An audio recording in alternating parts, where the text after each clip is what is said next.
नमस्कार. आज 11 सप्टेंबर 2022 वार आहे रविवार. लोकसत्ता पेपर विश्लेषणामध्ये आपलं स्वागत आहे. तर पहा, पहिलीच न्यूज आहे दंडनाटाचा विक्रम. म्हणजे जो डेसिबल जो आवाज जो मोजला जातो, मुंबईत 120.2 तर पुण्यात 105 डेसिबल पर्यंत आवाजाची नोंदणी झालेली आहे.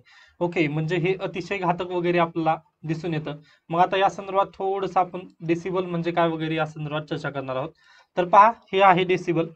तर सर्वात जास्त उच्च कोटीचं हे थ्रेशोल्ड ऑफ पेन म्हणजे अतिशय जास्त 140 dB इथपर्यंत आपण आवाज ऐकू शकतो. ओके, हे पहा 0 dB इथपासून ते 140 पर्यंत आपण आवाज ऐकू शकतो.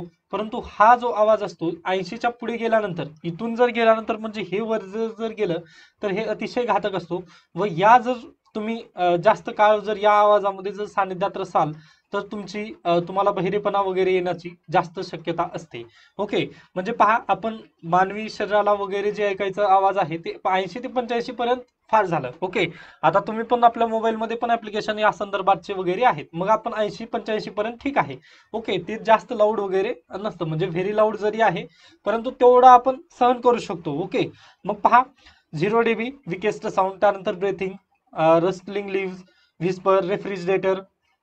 ओके, हे सर्व आपण कन्व्हर्सेशन वगैरे ह्या सर्वांचे साऊंड वगैरे आपल्याला सांगता येतात. मग आता हा प्रिलिम सेंट्रिक पॉईंट आहे. ओके, प्रिलिमला एन्व्हायरमेंटच्या बेसिसवरून व असं डायरेक्टली आपल्याला ह्याबद्दल प्रश्न वगैरे विचारलं जाऊ शकतो. यामुळे हे तुम्हाला लक्षात ठेवायचं आहे की मी PDF प्रोव्हाइड करणार आहे, तर तुम्ही हे लक्षात ठेवा.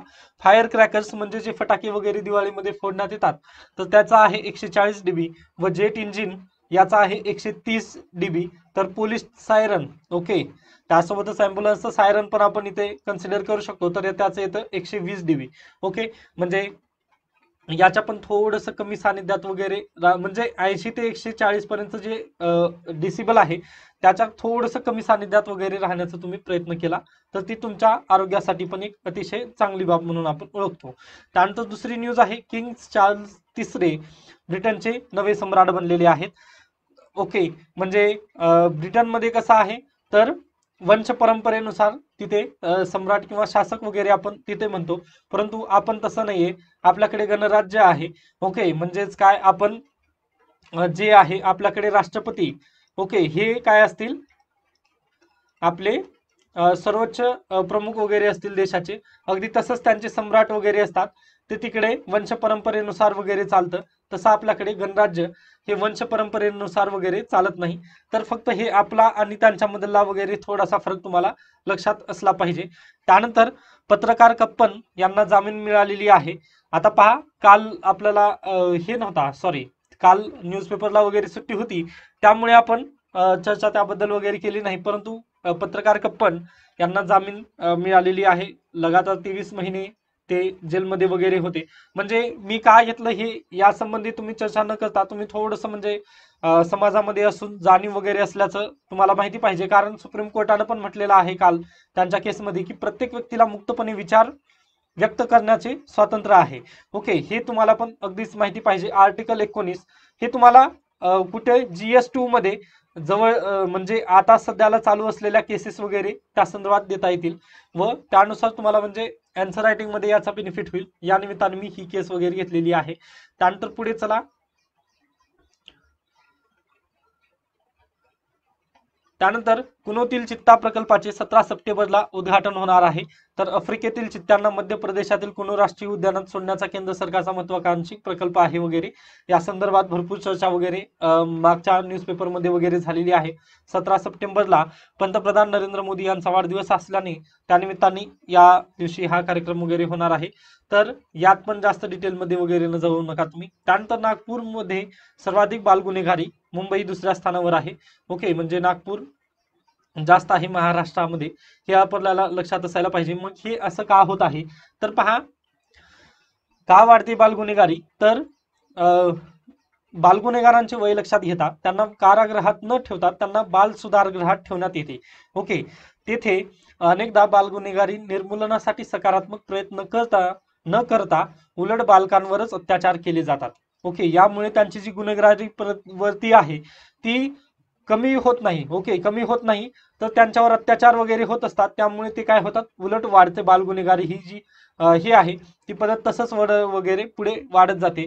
त्यामुळे बाल सुधारगृहातील वातावरणामुळे बालकांतील गुन्हेगारीची भावना कमी होण्यापेक्षा वाढीस लागते. ओके, म्हणजे पळून जाणाऱ्यांची संख्या वगैरे मोठी आहे, म्हणजे जास्तीत जास्त चोरीचे गुन्हे वगैरे घडत आहेत हे आपल्याला इथून सांगता येतं.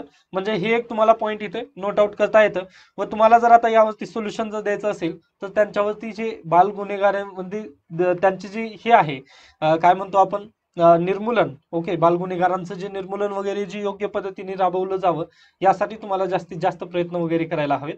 ओके, हे आपल्याला इथं सांगता येतं योजनेच्या अंतर्गत किंवा सोल्युशन साठी ते आपण तिथे लिहू शकतो. कारण त्यामुळेच आपल्याला जास्तीत जास्त काय दिसून येत आहेत, गुन्हेगारांची नोंद वगैरे दिसून येत आहे. ओके, त्यानंतर 3 वर्षात 25 लाख प्रकरणांची नोंद, वाहन चालकांकडून सीट बेल्टच्या नियमाला हरताळ. म्हणजे ही एक रस्ते अपघातासंबंधीची बाब. मग रस्ते अपघातामध्ये सीट बेल्टचा पण वापर करायला पाहिजे असं आपल्याला तिथं डायरेक्टली देता येतं. जसं की दुचाकी यांच्यासाठी हेल्मेट आपण सक्तीचं करू, तसं आपण सीट बेल्ट केलेला आहे परंतु त्याचे नियम वगैरे पाळत नाहीत, या संदर्भात आपण सोल्युशन इथे लिहू शकतो. ओके, कारण एनसीआरबीने दोन्हीचा नटा दिलेला आहे, दोन्हीमध्ये भारत अगदीच पुढे आपल्याला दिसून येत आहे. म्हणजे जास्तीत जास्त केसेस आपल्याला इथून दिसून येत आहेत, त्यामुळे दोन्हीला आपल्याला सोल्युशन द्यावंच लागणार आहे. ते सोल्युशन आपल्याला त्यावरती लिहिता येईल. त्यानंतर पुढे चला पहा, आवडे कुणाकुणाला, म्हणजे बेरोजगारी आणि महागाई आवडे कुणाकुणाला. तर पहा, व्यवसाय आणि सरकार यामध्ये म्हणजे हे पूर्ण पॅराग्राफ मी वाचत नाही व हे आपल्या कामाचं पण नाहीये. त्यानंतर इकडे जर पाहिलं तर हे राजकीय स्थित्यांतर पांढरपेशांना कुठे नेणार, हे पण आपल्यासाठी मला स्किप करायचं आहे, म्हणजे हे आपल्यासाठी कामाचं नाहीये. ओके, त्यामुळे याला पण स्किप, फक्त यातील काही गोष्टी आहेत ते सांगतोय मी. व्यवसाय क्षेत्राला बेरोजगारी आवडते. व्यवसाय क्षेत्राला बेरोजगारी आवडते कारण रोजगारांची संख्या कमी आणि ते शोधणाऱ्यांची संख्या जास्त असते, तेव्हा रोजगार देणाऱ्यांचे पारडे आपोआपच जड होते. परिणामी रोजगारांची संख्या कमी झाली. वेतनवाढी आहे, वेतनवाढीचे प्रमाण नगण्य म्हणावे असेच आहे. म्हणजे पहा, व्यावसायिक, ओके, म्हणजे जे व्यावसायिक आहेत त्यांना बेरोजगारी आवडते. ओके, का? तर पहा, व्यवसाय जर असेल तर बेरोजगारी त्यांना का आवडते, तर जर बेरोजगारी असेल तर रोजगार काय असतील, म्हणजे रोजगारीची मागणी वगैरे जास्त असेल. ओके, म्हणजे पुरवठा जास्त असेल परंतु मागणी करणारे कमी आहेत, म्हणजे दोनच हात इथं मागणीसाठी आहेत. ओके, इथे एक हात आहे व इथे एक आहे, परंतु पुरवठा करणारे 4 जण आहेत की मी रोजगार म्हणून वगैरे येऊ शकतो. मग तेव्हा कमी वेतन व्यावसायिक जे आहेत ते काय करतील, पुन्हा अगदी कमी वेतनवर त्यांना ठेवून घेऊ शकतील. म्हणजे हे 4 पैकी दोघांना कमी वेतन देऊन वगैरे ते ठेवतील, कारण यांना जर कमी वेतन नको असेल तर दुसरे 2 त्यांना पर्याय म्हणून तिथे उभे आहेत. ओके, मग यांची जर जागा गेली तर लगेच दुसरी तिथं जागा भरू शकते, या भीतीमुळे हे कमी वेतनमध्ये पण काम वगैरे करतात. हे आपल्याला इथं सांगता येते, याचा फटका आपल्याला इथं दिसून येतो. त्यामुळे जर स्पर्धा वगैरे टिकायची असेल तर परिपूर्ण रोजगार वगैरे असायला पाहिजे, असं तुम्ही इकॉनॉमिक्स मध्ये भरपूर वेळा शिकाल, परंतु ते खूप डिटेलमध्ये जाणं होईल, त्यामुळे मी याला थोडंसं इथल्या इथंच आवरण्याचा वगैरे प्रयत्न करतोय. ओके, म्हणजे तुम्हाला जर विकास साध्य करायचा असेल, ओके, तुम्हाला आहे म्हणजे ग्रोथ अँड डेव्हलपमेंट, ओके, म्हणजे सामायिक विकास. ओके, तेव्हा जर पाहिलं आपण तर संपूर्ण रोजगाराची स्थिती असता असंच आपल्याला देण्यात येतं.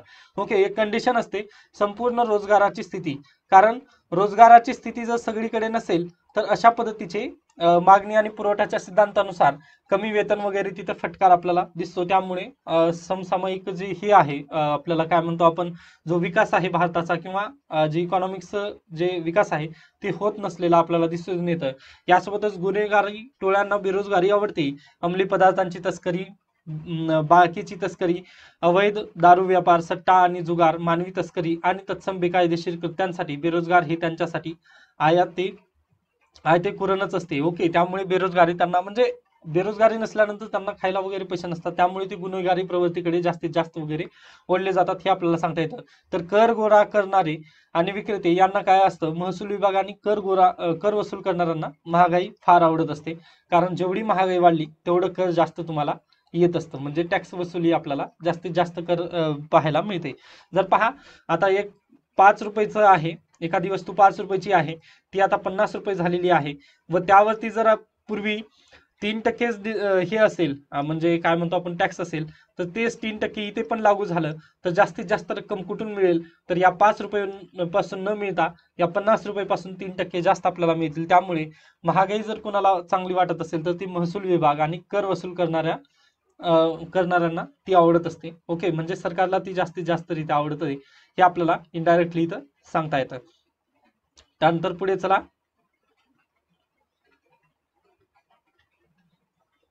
अगदीच म्हणजे राणी यांच्या बाबत वगैरे होतं हे आपल्याला काही कामाचं नाहीये. ओके, म्हणजे यांची वंशावळ वगैरे हे आपण ब्रिटनची युपीएससी वगैरे त्यांची पब्लिक सर्व्हिस कमिशन वगैरे देत नाहीये, त्यामुळे आपल्याला तेवढं डिटेलमध्ये वगैरे जायचं नाहीये. त्यानंतर स्पोर्ट्स न्यूज व त्यानंतर लोकरंग हे मिनी मॅगझिन हे पण अगदीच जास्त मी रिकमेंड करत नाहीये तुम्हाला की वाचण्यासंबंधी.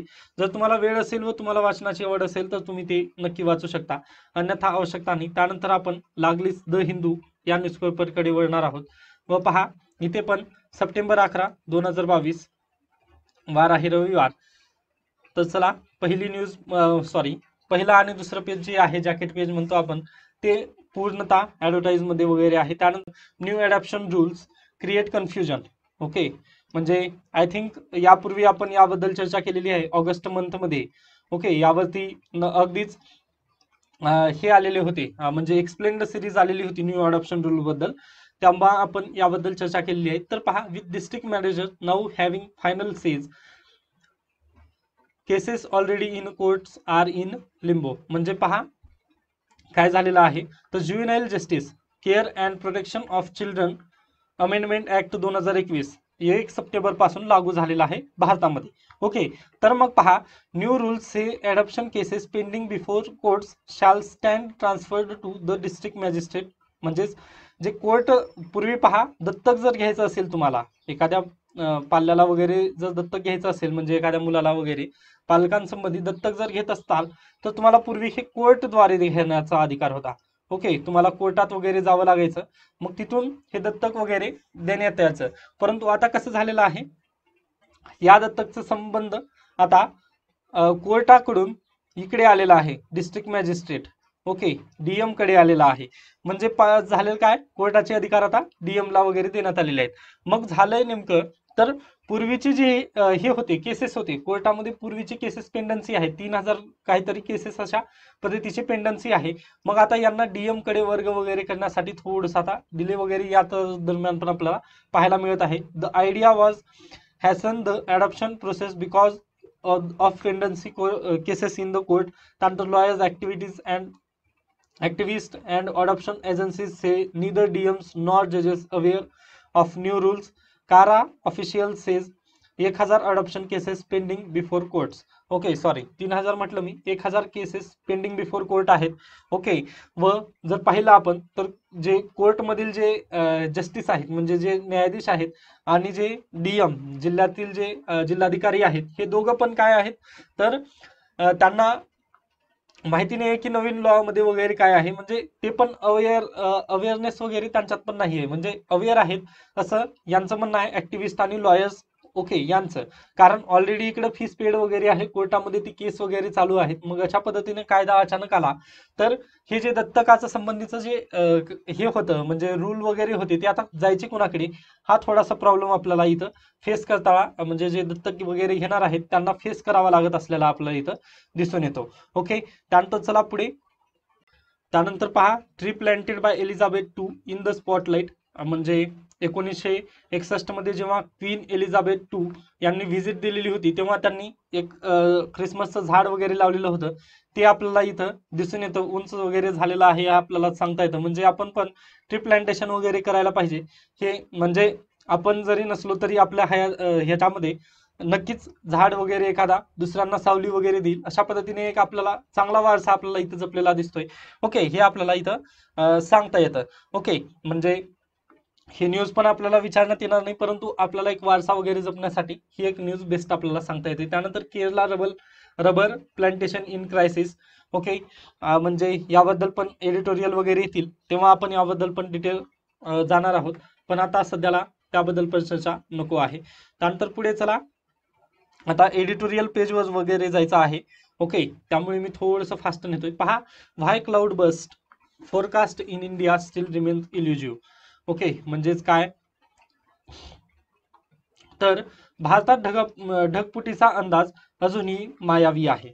ओके, म्हणजे आता हा आपल्याला सांगता कसं येईल, तर पहा, UPSC 2021 मध्ये आपल्याला लँडस्लाईड बद्दल प्रश्न येऊन गेलेला आहे GS1 मध्ये. ओके, मग आता तो क्लाउड बस्ट म्हणजेच ढगफुटी या संदर्भात पण येऊ शकेल. यात म्हणजे यात काही शंका वगैरे किंवा यात शक्यता नाकारता येत नाही आहे आपल्याला. तर पहा, cloudbursts are reported frequently from across the country. म्हणजे अचानकच क्लाउड बर्ड्स म्हणजे ढगफुटीचा जो हे आहे, ढगफुटी जी आहे ती अचानकच आपल्याला सडनली ऑकर झालेली आपल्याला दिसून येते. The climate change signal is conspicuous but we do not have long term hourly data to attest it. Okay, म्हणजे पहा, आता हे असं आहे, म्हणजे आता हे नेमकं अशा पद्धतीने का झालेलं आहे.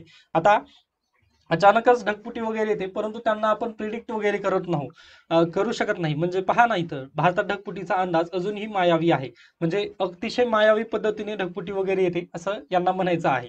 तर नेमकं काय होतं, तर पहा, ढगफुटी म्हणजे काय या संबंधीची डेफिनेशन वगैरे इथे देण्यात आलेली आहे. ओके, मग आता पहा, नेमका पाऊस पडणे. ओके, पाऊस पडणे व ढगफुटीमध्ये अंतर काय असतं.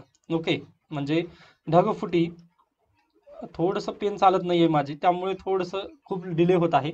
ढगफुटी व इकडे जर घेतला आपण रेनिंग म्हणजे पाऊस. ओके, या दोन्हीमध्ये जर अंतर वगैरे जर पाहिला, तर ढगफुटी ही जी असते ती अतिशय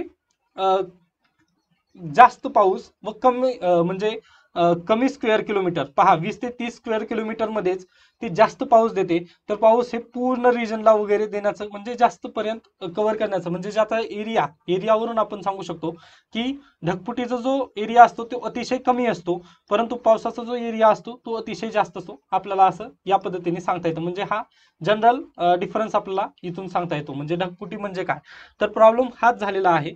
म्हणजे पहा, ढगफुटीला आपण प्रिडिक्ट का करू शकत नाही, तर त्याचं कारण हेच आपल्याला इथं सांगता येतं. कारण पाऊस पण तसंच येतं व ढगफुटी पण अगदी समान असते, दोघं पण समान असतात. फक्त प्रॉब्लेम काय असतं, ढगफुटी जी आहे ती 20 ते 30 एवढ्या म्हणजे थोड्याशाच अंतरावर जास्त पाऊस देऊन जाते, परंतु इथं तसं नसतं, पाऊस हा सर्वांना देऊन जातं. ओके, मग आता नेमकं यामधील डिटेलमध्ये आपण पाहूयात.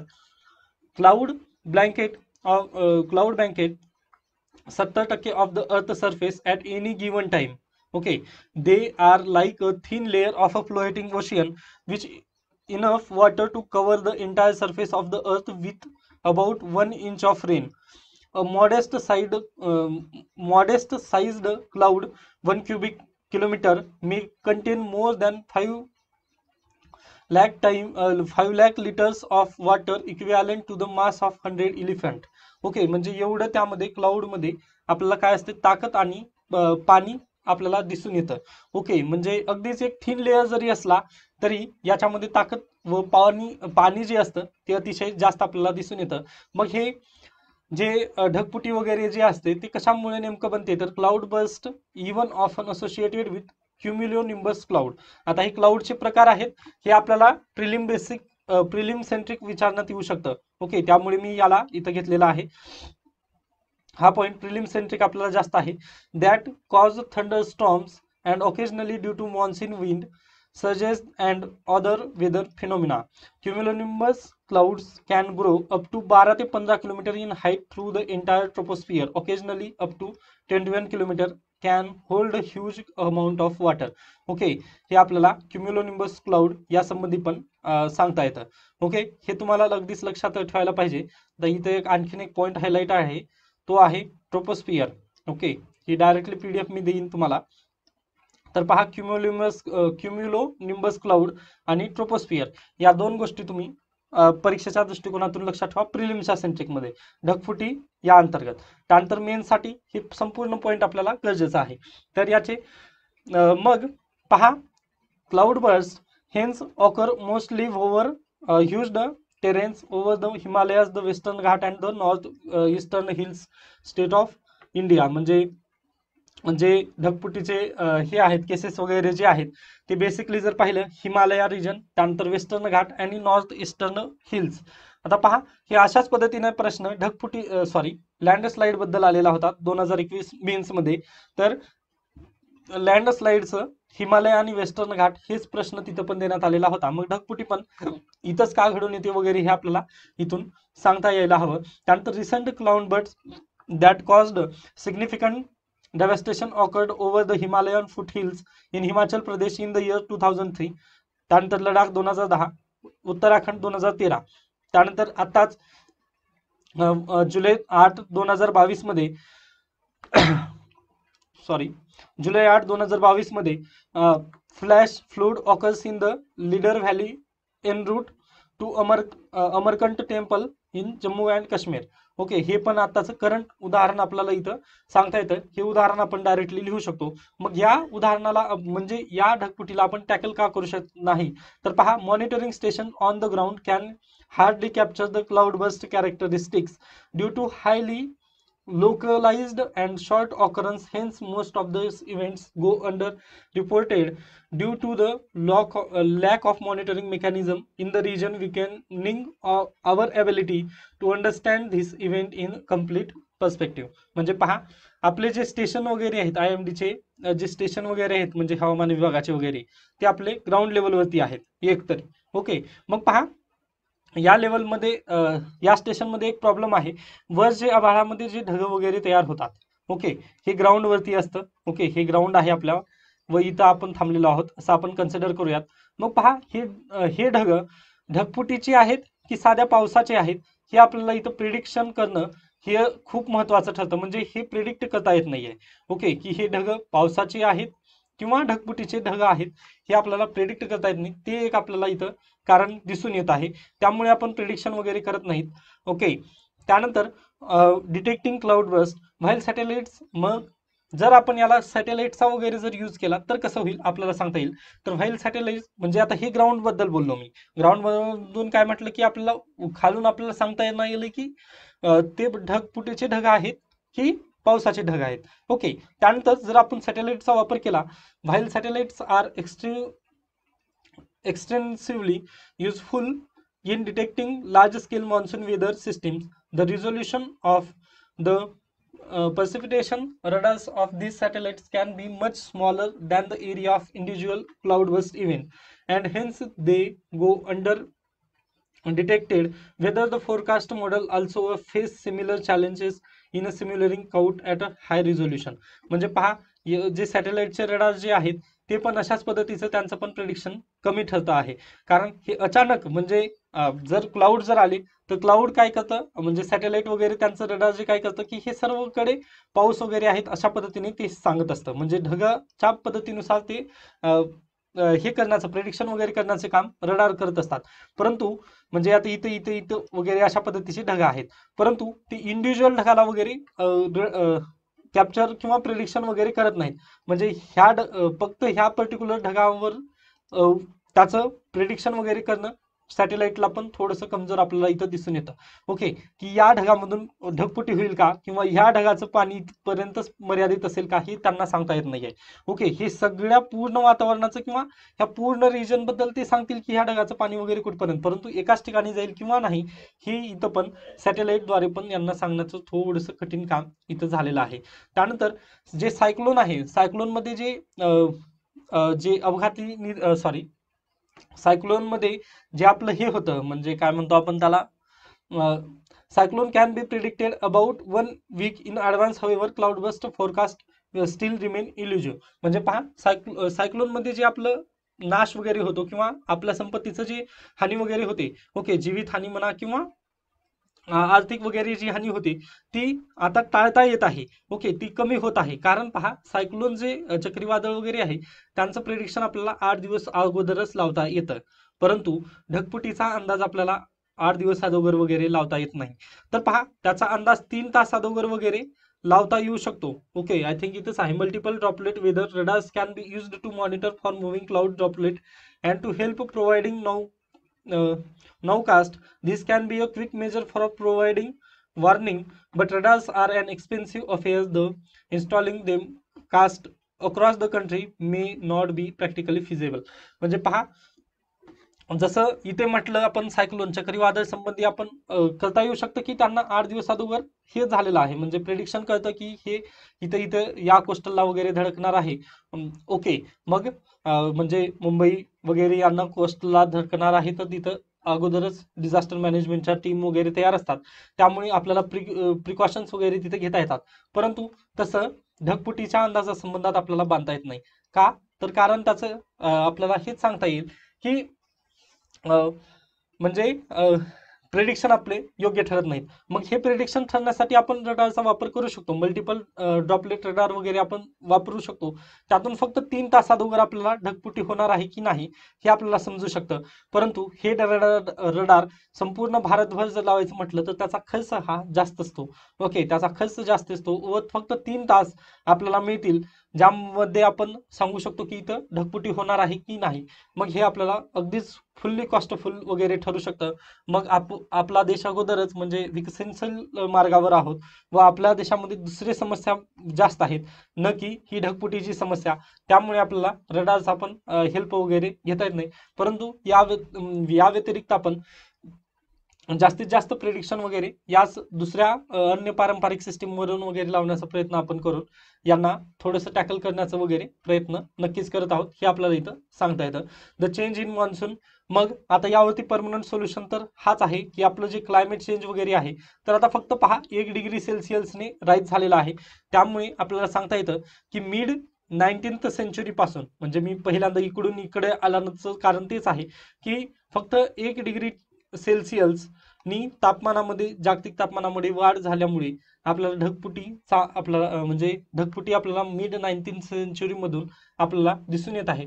जर अगदीच 1.5 सेल्सिअस आणि 2 सेल्सिअस जे 20 आणि 40 दरम्यान व 40 ते 2060 दरम्यान जे वाढणारं टेम्परेचर आहे ते वाढल्यानंतर तर अगदीच आपल्याला याच्यापेक्षाही जास्त आपल्याला काय म्हणतो आपण, जे विध्वंसक ढगफुटी वगैरे जे डिझास्टर मॅनेजमेंटमध्ये आपल्याला हे शिकायचं आहे, म्हणजे विध्वंसक पद्धतीचे जे आपत्ती वगैरे येतील त्यावरती आपल्याला सामना वगैरे करावा लागेल. यासाठी आपल्याला एकच सोल्युशन आहे, जे क्लायमेट चेंज आहे त्यावरती लवकरात लवकर आपल्याला कंट्रोल वगैरे करायचा आहे. ओके, म्हणजे जी तापमान वाढ वगैरे आहे ती रोखता यावी यासाठी आपल्याला परिपूर्णरित्या प्रयत्न लवकरात लवकर करायला हवा. ओके, हे आपल्याला इथून डायरेक्टली वगैरे सांगता येतं. जर याची समरी जर म्हटलात तर हे डिटेलमध्ये इथं तुम्हाला समरी ही सर्व मिळून जाईल. ओके, त्यानंतर पुढे म्हणजे हे डायरेक्टली तुमचं उत्तरच आहे. या मी एक्सप्लेन केल्यानंतर प्लीज तुम्ही एकदा परत वाचून घेऊ शकता व त्यानंतर तुम्हाला जे वाटलं ते तुम्ही एकदा लिहून काढा, म्हणजे ते अगदीच योग्य ठरेल. त्यानंतर why is the Kushiyara river treaty important? What is the status of Teesta river water sharing proposal between India and Bangladesh? Okay, म्हणजे Teesta river water sharing proposal हे पण बघायचं आहे आणि कुशियारा रिव्हर ट्रिटी, ओके, त्या संदर्भात. तर पहा, गंगा वॉटर ट्रिटी 1996 ला आपल्याला झालेली दिसून येते भारत आणि बांगलादेश दरम्यान.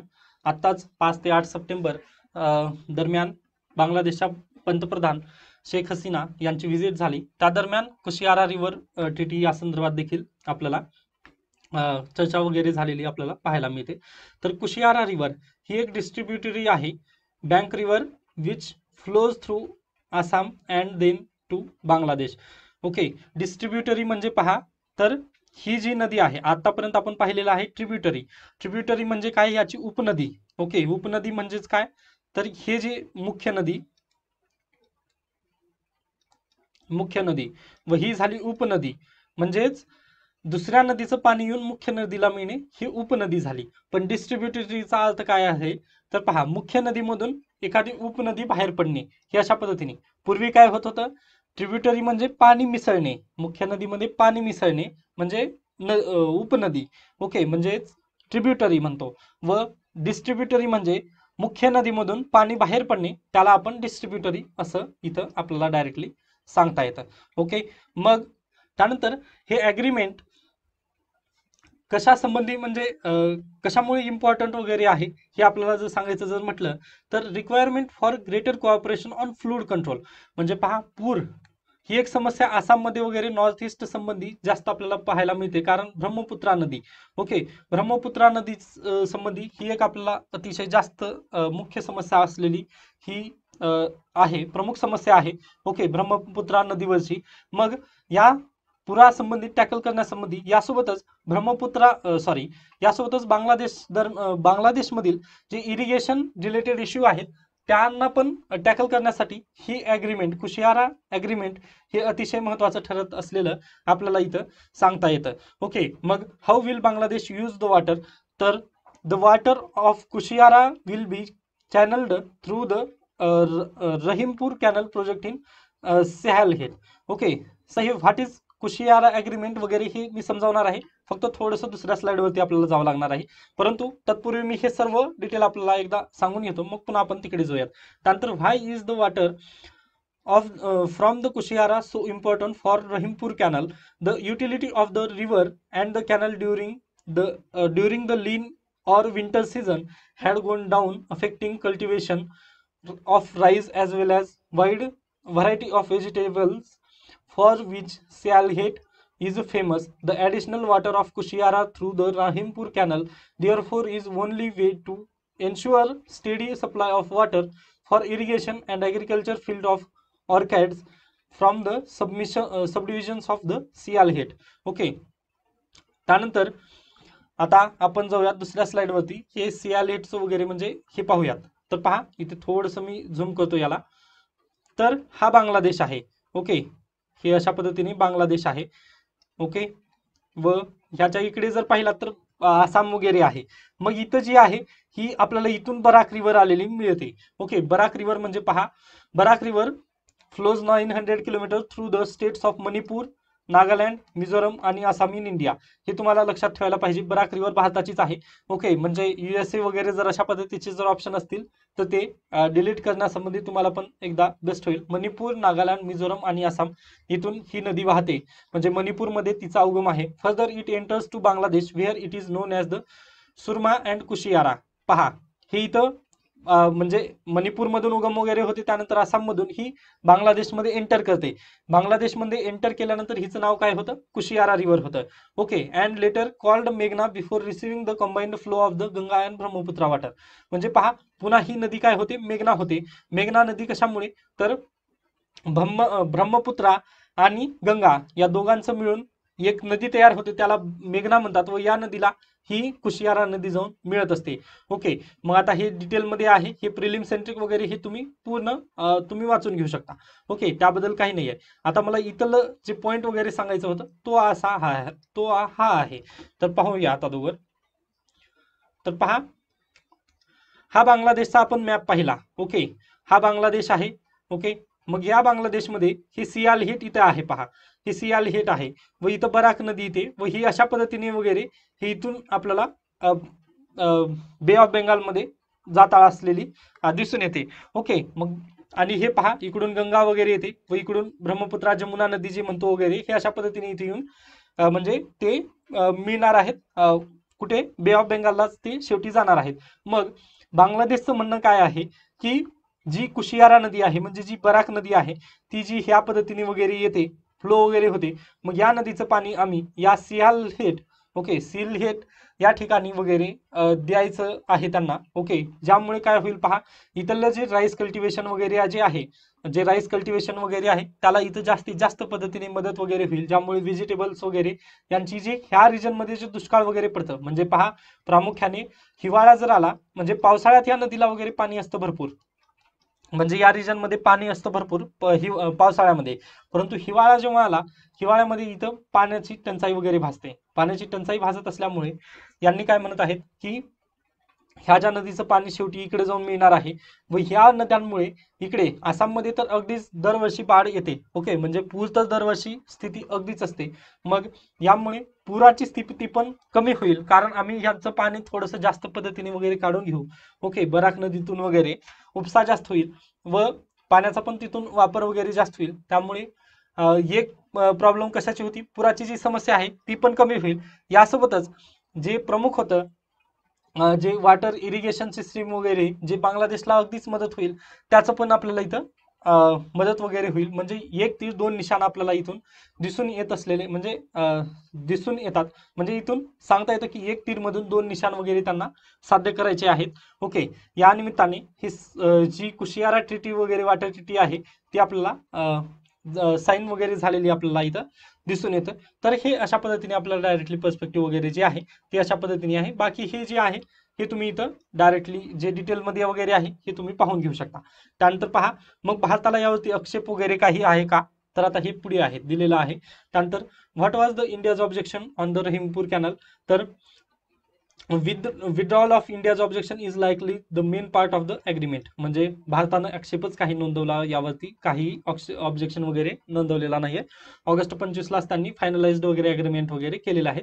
म्हणजे भारताला पण यातून जास्त हे नाहीये, कारण पहा ऑलरेडी तिथं पुराचे इश्यू वगैरे आहेत व यापासून जर कोणाचं भलं होत असेल, आता हा बांगलादेशचा मॅप आहे. ओके, म्हणजे हा बांगलादेशचा मॅप आहे व इथून कुशियारा नदी वगैरे आलेली आहे. त्यानंतर इथं जे पहा, इथं आहे सियाल हेट, आता आपण पाहिलं मॅपमध्ये. तर पहा, इथून हे जर इथपर्यंत जर कॅनलनी वगैरे जर पाणी वगैरे जर दिलं तर ते आपल्याला अगदीच त्यांचं वॉटर इरिगेशन वगैरे याला फायदा आपल्याला झालेला आहे दिसून येईल. त्यामुळे ही ट्रिटी वगैरे अतिशय बांगलादेशसाठी चांगली ठरणार आहे असं मत आहे. त्यानंतर तिस्ता रिव्हरचं पण तेच झालेलं आहे. ओके, तिस्ता नदी ही पहा इथून वरून आलेली आहे, म्हणजे भारतातून ही खाली येते. ओके, मग त्याचं पण तसंच आहे. The reduced water level of the Kushiyara during the winter season and Teesta too, म्हणजे तिस्ता नदीचं पण तेच इश्यू होतं. ओके, की हिवाळ्यात यांचं पाणी थोडंसं कमी होतं. ओके, परंतु पावसाळ्यात ह्या नद्या अगदीच भरभरून वगैरे वाहत असतात व पूर आणतात, अशा या नद्या आहेत. व याचं पण ॲग्रीमेंट वगैरे आपण ऑलरेडी केलेला आहे बांगलादेश सोबत वगैरे, ज्याचा आहे गंगा वॉटर ट्रिटी 1996, हे आपल्याला इथं सांगता येतं. हे अशा पद्धतीने होतं कुशियारा रिव्हर ट्रिटी. ओके, म्हणजे हे न्यूजमध्ये वगैरे आहे, यावरती एक्सप्लेन सिरीज आज आलेली आहे, त्यामुळे मी हे डिटेलमध्ये वगैरे कव्हर करण्याचा प्रयत्न केलेला आहे. त्यानंतर how does a nasal vaccine work, म्हणजे पहा युनियन हेल्थ मिनिस्ट्री यांनी अप्रूव्ड केलेली आहे भारत बायोटेक्स यांची nasal vaccine for primary immunization against COVID अँड and in 18+ age group for restricted use in an emergency situation. Emergency सिच्युएशनमध्ये फक्त नेसल व्हॅक्सिनचा वापर करण्यावर युनियन हेल्थ मिनिस्ट्रीने वगैरे परवानगी दिलेली आहे. तर पहा, a nasal vaccine is delivered through the nose or mouth and it is expected to work on the mucosal lining, promoting in an immune response at the entry points of the virus in the human body. Corona virus ज्या मुख्यत्वे प्रवेश करतो आपल्या बॉडीमध्ये, त्या दरम्यानच म्हणजे नाक किंवा तोंड या दरम्यान याच्या मार्फतच ही नेसल व्हॅक्सिन वगैरे देण्यात येते. ओके, फक्त ही इमर्जन्सी सिच्युएशन वगैरे यासाठी घेण्यासाठी वगैरे सध्याला परवानगी देण्यात आलेली आहे. Early studies Washington University according to a report published on the various websites showed that nasal delivery of the vaccine create a strong immune response throughout the body, especially in the nose and respiratory tract. In animal studies, the nasal vaccine prevented infection from taking hold in the body. म्हणजे पहा, Washington युनिव्हर्सिटीची study आहे, त्यांनी पण म्हटलेलं आहे की नेसल vaccine जे आहे त्याद्वारे अतिशय म्हणजे जास्तीत जास्त रेस्पिरेटरी ट्रॅक्ट वगैरे जे आहे यावरती जास्त मारा वगैरे याचा ठरतो व त्यामुळे ही अतिशय प्रभावी व्हॅक्सिन आपल्याला दिसून येते असं त्यांचं म्हणणं आहे. ओके, म्हणजे पहा, आता आपल्याला सर्दी जरी झाली तर आपण जर ते ड्रॉप वगैरे घेतलं, ओके, तर त्याद्वारे देखील म्हणजे वाफ वगैरे जर घेतला तुम्ही तर त्याद्वारे देखील जास्तीत जास्त आपला परिणाम वगैरे दिसून येतात गोळीपेक्षा. ओके, जर गोळी घेतलात तर तुम्हाला 1 तासात किंवा 2 तासात रिलीफ मिळेल, परंतु तुम्ही जर ते हे घेतलात म्हणजे ड्रॉप वगैरे जर घेतलात तर त्याद्वारे तुम्हाला अतिशय लवकरात लवकर तुम्हाला रिलीफ वगैरे मिळतं. ते अशा पद्धतीने वॉशिंग्टन युनिव्हर्सिटीची स्टडी आहे. परंतु यावरचा जो डाटा आहे म्हणजे ही जी व्हॅक्सिन टेस्ट वगैरे केली त्यासंबंधीचा डाटा या कंपनीने वगैरे रिलीज वगैरे केलेला नाही, त्यामुळे आपल्याला याबद्दल प्रिडिक्ट करता येत नाही की ही म्हणजे त्यांनी जे हे केले काय म्हणतो आपण जे ट्रायल वगैरे केली त्याचा डाटा वगैरे अद्याप त्यांनी रिलीज केला नाहीये. ओके, तो डाटा रिलीज न केल्यामुळे आपल्याला सांगता येत नाहीये की ही जी कोविड संबंधीची व्हॅक्सिन आहे, जी नेसल व्हॅक्सिन आहे ती वर्क करेल की न करेल याबद्दल आपल्याला आताच प्रेडिक्शन वगैरे सांगता येत नाही, किंवा याबद्दल आपण आताच काही सांगू शकत नाही, पण ती रिलीज वगैरे झालेली आहे हे आपल्याला याबाबत सांगता येतं. मग हेच यामध्ये डिटेलमध्ये वगैरे होतं. मग आता हे डायरेक्टली आता तुम्ही म्हणजे प्रिलिम सेंट्रिक जर पाहिलं या कोविड व्हॅक्सिनचं, तर अशा पद्धतीने प्रश्न असा येऊ शकतो की ही व्हॅक्सिन वगैरे कोणाची आहे वगैरे अशाच पद्धतीने प्रश्न आलेले आहेत. त्यानंतर ही नेसल व्हॅक्सिन वगैरे कुठून दिली जाते वगैरे अशा पद्धतीने जर प्रश्न विचारला तर म्हणजे तसा तर प्रश्न येणार नाही, परंतु विचारण्याची शक्यता वगैरे आपल्याला नाकारता येत नाही. त्यानिमित्ताने हे तुम्हाला माहिती असलं तर बेस्ट होईल. त्यानंतर person in news, Liz Truss म्हणजे अगदीच ब्रिटनच्या नवनिर्वाचित पंतप्रधान आहेत. त्यानंतर हेमंत सोरेन वगैरे हे जे सर्व आहेत ते मी घेत नाही आहे, कारण पर्सन इन न्यूज जास्तीत जास्त करून कंबाईनला वगैरे विचारण्यात येतात व हे आपल्याला डायरेक्टली न्यूजमध्ये डेली आपण बोलतच असतो की यांच्याबद्दल हे अशा पद्धतीने म्हणजे लिज ट्रस हे जर पाहिलं नाव तुम्ही तर त्यांच्यावरून आपल्याला काय समजतं, तर ह्या ब्रिटनच्या पंतप्रधान वगैरे आहेत, यामधून आपण डायरेक्टली त्याबद्दल लिहू शकतो. ओके, त्यामुळे हे प्रश्न जर विचारला तर ह्याला टॅकल वगैरे आपण करू शकतो. त्यामुळे मी याचं डिटेलमध्ये वगैरे जास्त जात नाहीये व ते घेत नाहीये. त्यानंतर स्पोर्ट्स न्यूज होत्या ते पण आपण कव्हर करत नाहीये, कारण जास्त त्याच्यावर पण डिटेल वगैरे आपल्याला विचारण्यात येत नाही. अगदीच जर बेस्ट असेल म्हणजे अगदीच नॅशनल लेवलची न्यूज असेल व जास्तीत जास्त इम्पॉर्टंट वाटत असेल तेव्हाच मी यासंबंधीची न्यूज वगैरे घेतो. ओके, त्यामुळे अशा जास्त न्यूज वगैरे आपल्याला कव्हर करायच्या नसतात. आय होप आजचे लोकसत्ता आणि द हिंदू या दोन्ही पेपरमध्ये काही शंका वगैरे जर असतील तुम्हाला तर तुम्ही त्या नक्की मला विचारू शकता. धन्यवाद.